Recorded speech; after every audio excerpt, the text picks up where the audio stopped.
से समझो इसको क्या है। Goodwill is what? The meaning of goodwill is it is N intangible assets. It means the assets which we cannot see and touch physically, which places an enterprises at an advantages due to which the enterprises is able to earn higher profits without putting extra efforts. It means what? What are you understanding from this? In class 11 you have already studied what is goodwill. So generally you are explaining like this that it is an intangible asset which we cannot see and touch, but it has some value. Understood? That is called goodwill. Now we have understood the meaning of goodwill. Now listen, कि goodwill is present value of expected future income that is an excess of normal return on investment.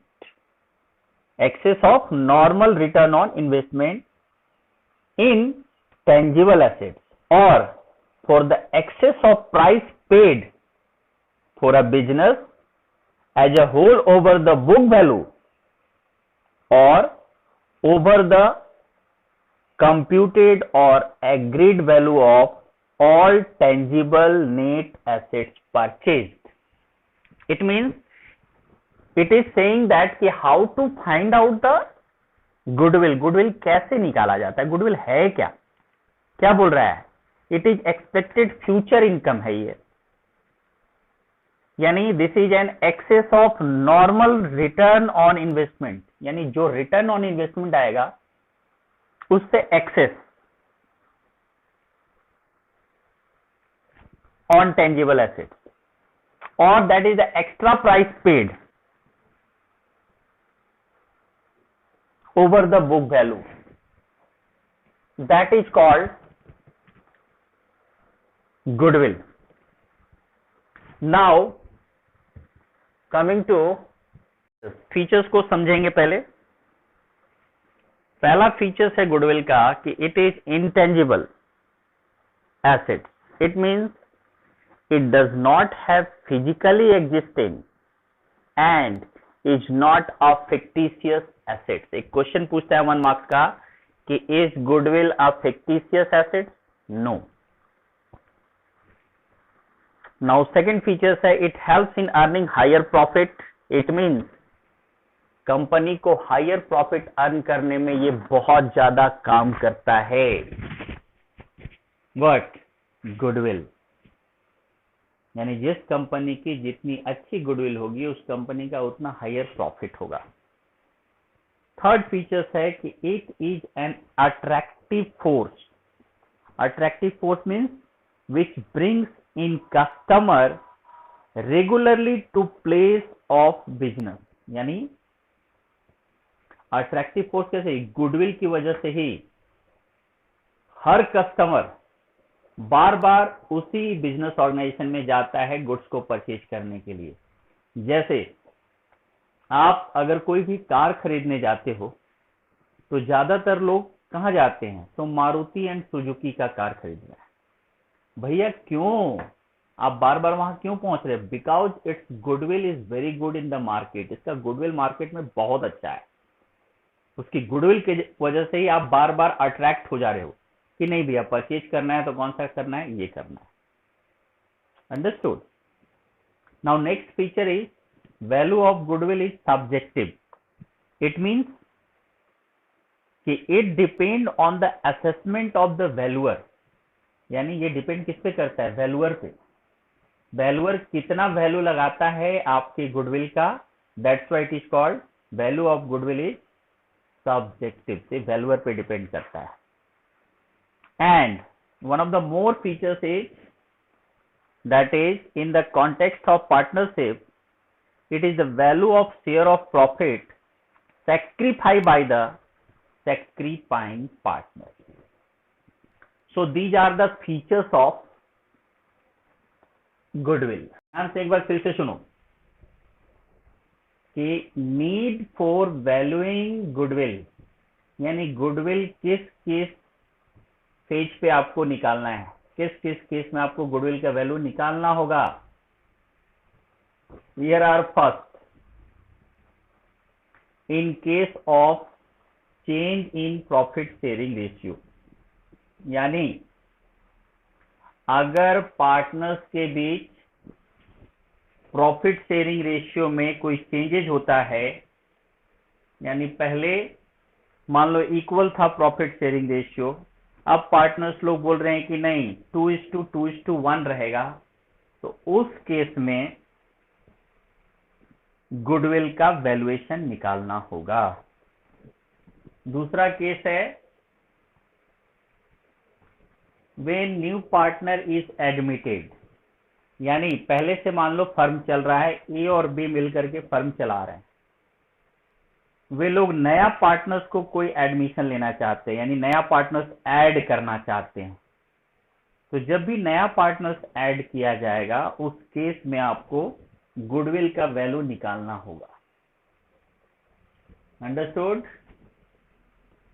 Third, when retirement or death of partner, means अगर कोई भी partner retire कर रहा है या कोई partner death कर गया, उस केस में भी आपको गुडविल का वैल्यू निकालना पड़ेगा. ठीक है, जैसे मान लो ए बी सी 3 पार्टनर है, सी मान लो रिटायर कर गया या सी डेथ कर गया, तो उस केस में आपको गुडविल का वैल्यू निकालना पड़ेगा. नेक्स्ट है व्हेन पार्टनरशिप फर्म सोल्ड, यानी अगर पार्टनरशिप फर्म बेच दी जाती है तो उस केस में भी आपको गुडविल का वैल्यू निकालना पड़ेगा.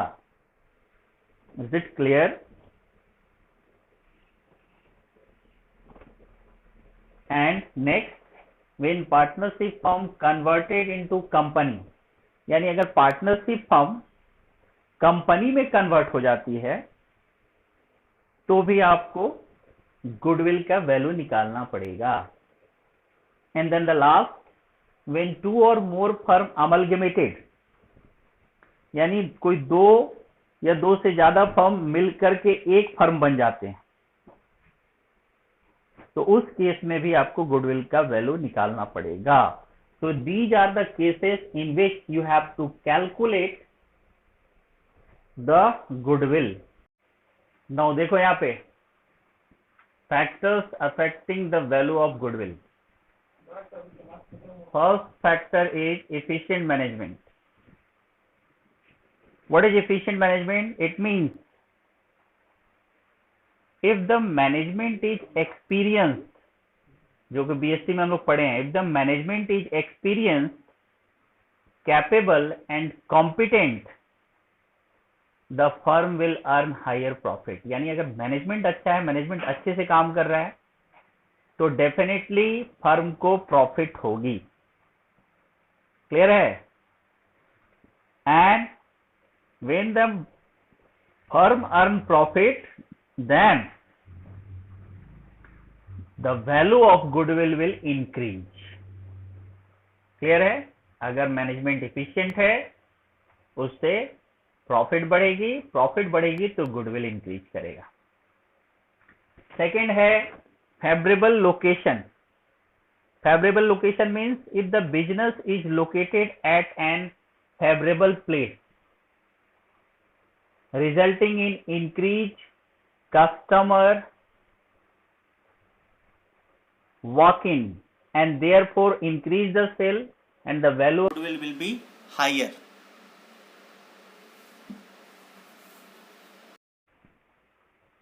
Factors affecting the value of goodwill. फिर से स्टार्ट कर रहा हूं फर्स्ट पॉइंट से. क्या क्या फैक्टर्स हैं जो अफेक्ट करते हैं गुडविल को? फर्स्ट फैक्टर है that is efficient management. It means if the management is experienced, capable and competent of the firm, then firm will earn higher profit. And when the firm will earn higher profit, it increase the value of goodwill also. यानी जिस company को higher profit होगा जी, उसका value तो बढ़ना ही है market में, और वैल्यू बढ़ने का मतलब गुडविल इंक्रीज कर रहा है. सेकंड फैक्टर है favourable location. Favourable location is what? If the business is located at a favourable place, यानी फेवरेबल प्लेस पे अगर बिजनेस है, it will increase, the customer will reach to that place and the sale of the company or firm increase, and it will also increase the value of goodwill. इसका मतलब क्या समझ में आया? अगर अच्छी जगह पे आपका बिजनेस है, जहां पे आराम से कस्टमर, कोई भी कस्टमर पहुंच सकता है, तो जितना ज्यादा कस्टमर पहुंचेगा उतना ज्यादा सेल होगा, और जितना ज्यादा सेल होगा उतना प्रॉफिट होगा, और जितना प्रॉफिट होगा उतना उसका वैल्यू इंक्रीज करेगा गुडविल का.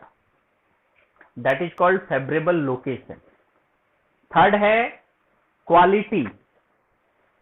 Quality means if you are providing the quality of product, then the firm reputation will increase and the customer will purchase the goods from that firm only. It means what? उस firm का cell increase कर जाएगा अगर वो quality provide करेगा तो, और इसका अगर सेल इंक्रीज किया तो डेफिनेटली प्रॉफिट इंक्रीज करेगा, एंड प्रॉफिट इंक्रीज किया तो गुडविल इंक्रीज करेगा. Understood everybody? तो quality means what? If the firm is providing quality of product to the customer, then more number of customer will purchase the goods from that firm and its sale will increase. If the sale will increase, profit will increase, and the profit will increase, then goodwill will increase. Next is nature of business. It means what? If the business of a firm and is of the nature where the products deal in are in higher demand through not short in supply, the profit will be higher and the goodwill will also increase. Nature of business means what? अगर nature of firm, business का nature जो है क्या है? Production है, production business है. If they will produce more, if the demand will high, then their sale will increase. If the sale will increase, then profit will increase, and when the profit will increase, then goodwill will increase. Next है past performance, यानी पुराने performance पे भी depend करता है आपका goodwill. It means if the firm earning higher profit year after year, यानी पिछले लगातार कई सालों से अगर फर्म प्रॉफिट ही कमाते आ रही है, then will have the better value of goodwill, यानी उसका क्या होगा? गुडविल का वैल्यू ज्यादा होगा क्योंकि वो लगातार प्रॉफिट अर्न कर रही है. And this will also increase the value of goodwill. Past performance अगर अच्छा है, रेगुलर प्रॉफिट अर्न कर रही है, तो डेफिनेटली गुडविल इंक्रीज करेगा. एंड लास्ट है patent advantages. It means patents are necessary for the manufacturer और production of certain types of articles. A firm which possesses the necessary patents will have a better value of its goodwill. यानी जिस firm के पास अपना patent होता है related to its product, उसका value definitely increase करता है, गुडविल का वैल्यू इंक्रीज करता है. तो these are the factors of goodwill. These in CBSE board exam इससे 4 नंबर का क्वेश्चन पूछा जाता है factor affecting goodwill से. So you have to know the factors of affecting goodwill like efficient management, favorable location, quality, nature of business, past performance, and patent advantages. These are the factors of goodwill. Now it is clear to all of you. Classification of goodwill. It means how many types of goodwill? There are two types of goodwill. That is purchase goodwill, and second self-generated goodwill, और इसको आप बोल सकते हो non purchase goodwill भी। सबसे पहले समझते हैं कि ये परचेज गुडविल है क्या। Now listen, purchase goodwill is that goodwill for which the firm has paid consideration in cash और काइंड, यानी ये फर्म ने परचेज किया है और उसके बदले फर्म ने या तो कैश पेमेंट किया है या फिर काइंड, उसके बदले कुछ और पेमेंट किया है, एसेट्स वगैरह। यानी this is what purchase goodwill. It means this is a goodwill which is purchased by the firm and firm has paid the consideration in cash or kind. Examples are like when a business is purchased and purchase consideration is more than the value of net assets, it means that is called assets minus liability. Assets minus liability.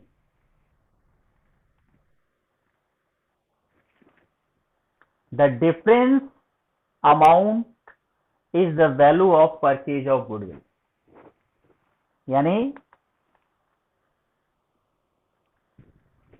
अगर purchase का value more than the consideration है और more than the value of net assets है, तो net assets कैसे निकलता है?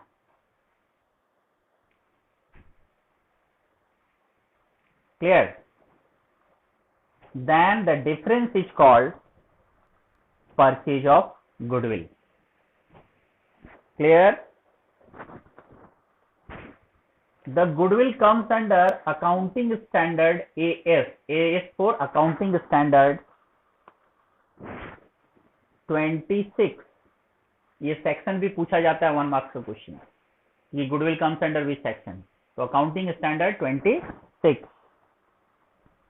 Now question is, sir purchase of goodwill तो बताएं लेकिन इसका ये पार्ट समझ में नहीं आया। बहुत लोग बोलेंगे डेफिनेटली, तो चलो ये पार्ट को हम लोग एक क्वेश्चन के थ्रू सॉल्व करेंगे, लेकिन उससे पहले मीनिंग समझ लेते हैं सेल्फ जनरेटेड गुडविल का। Now what is self generated goodwill? Self-generated goodwill is the goodwill which is not purchased for the consideration but is earned by the efforts of the management or partner. यानी ये क्या हुआ? खुद के बल पर, खुद के मेहनत के बल पे जो फर्म ने अपना नाम कमाया है, बिना किसी से परचेज किए, बिना किसी से हेल्प लिए, खुद के दम पर जो मैनेजमेंट ने अर्न किया है, नेम और फेम अर्न किया है मार्केट में, that is called self generated goodwill.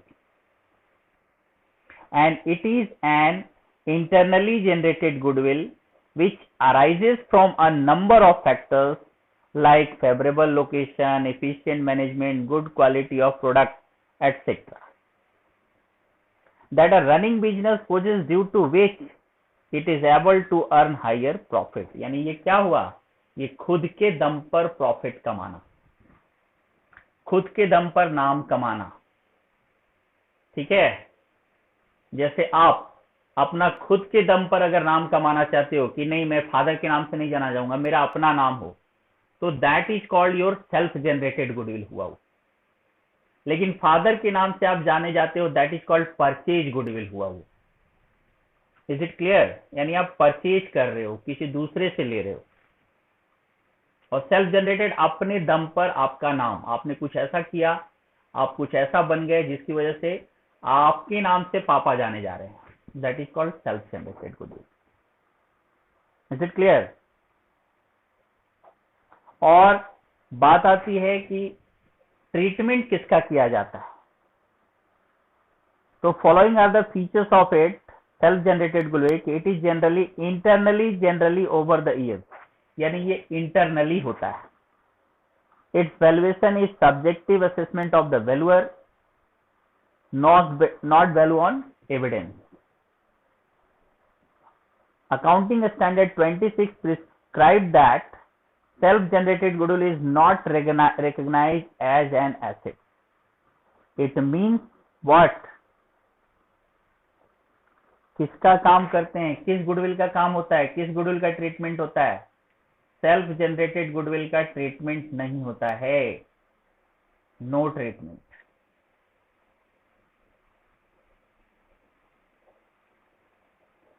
Clear? तो ट्रीटमेंट किसका होता है? परचेज गुडविल का।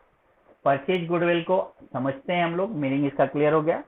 परचेज गुडविल को समझते हैं हम लोग थ्रू एन एग्जाम्पल। क्लियर? देखो अब एग्जाम्पल से क्लियर होगा। देखो ध्यान से समझो एक बार फिर से इसको। इस क्वेश्चन में हुआ क्या है, एक्स लिमिटेड जो है वो परचेज किया है business of Y limited. Y limited का बिजनेस कितने में, कितने कंसिडरेशन में? 10 लाख में। एंड बिजनेस का एसेट्स का वैल्यू कितना था? 20 लाख, एंड उसका लाइबिलिटी था 2 लाख। अंडरस्टूड? 2 नहीं 12 लाख ले लो, लाइबिलिटी इज 12 लाख। नाउ क्या करना है आपको? सबसे पहले निकालना है एक्सेस। तो एक्सेस के लिए पहला स्टेप क्या है? पहले नेट एसेट्स निकालिए। नेट एसेट्स इक्वल टू होता है एसेट्स माइनस लाइबिलिटी। एसेट्स कितना दे रखा है? 20 lakh minus liability 12 lakh. Clear? तो आपका नेट एसेट्स का वैल्यू कितना आ रहा है फर्म का? 8 लाख।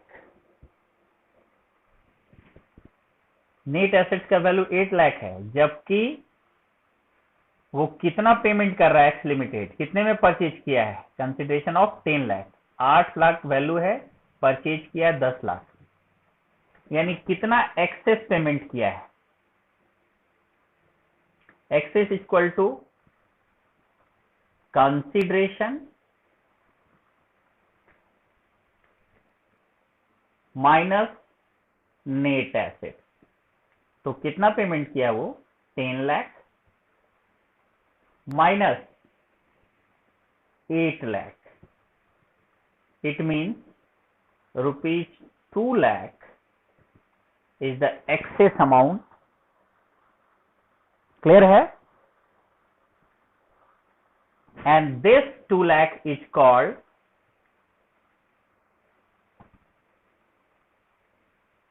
purchase of goodwill. यानी जो 2 लाख एक्स्ट्रा पेमेंट किया है वो 2 लाख उसका क्या है? उस फर्म का गुडविल माना जाएगा। Purchase of goodwill of firm. Understood? देखो एग्जाम्पल के थ्रू इजिली हम लोग निकाल लिए। Do you understand this?